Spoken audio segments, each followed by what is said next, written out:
Sinong mag-aakala na ang masarap na recipe na to ay gawa lang pala sa talong?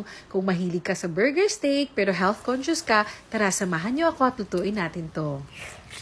Mmm. Mmm. Mmm.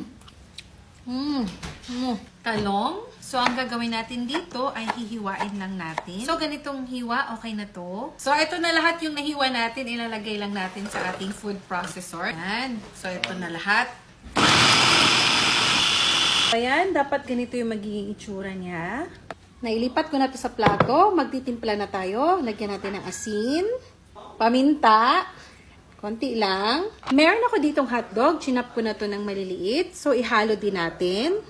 At maglalagay din tayo ng harina. Konting pampasarap.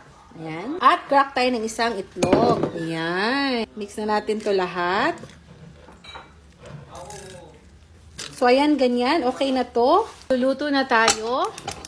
Painit lang tayo ng mantika. Ayan. Kuha tayo ng isang kutsara dito. Ayan, o. Roll natin. Ayan. Lagay natin dito.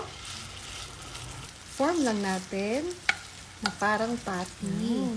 Dito naman. Dito din.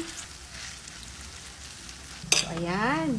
O, so sino mag-aakala na talong lang yan, no? So, kung nakikita nyo, nag-brown na po yung sides niya, pwede na natin tong baliktarin. O, yan.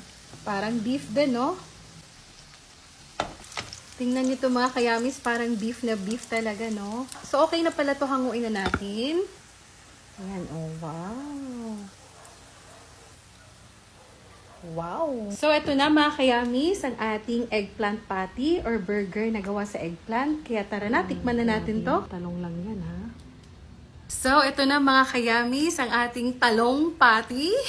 Ayan.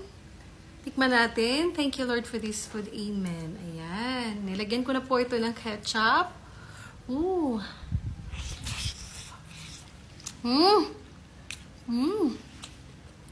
May pagka-crunchy po. Wow, napakasarap. Lagyan pa natin ng kamatis. Ano? Wow.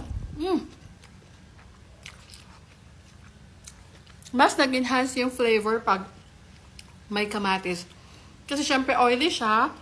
Tapos yung kamatis yung parang nagpapa-freshen up sa lasa.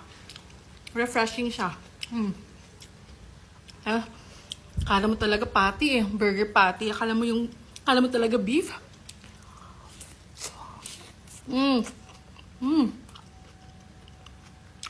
Ang sarap. Wow. Sapa nga.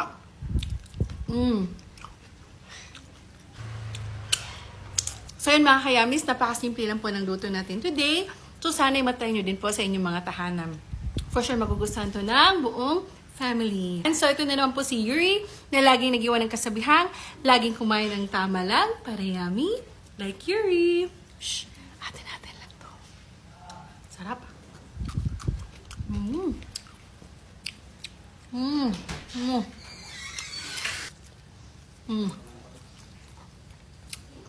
Napakasarap po.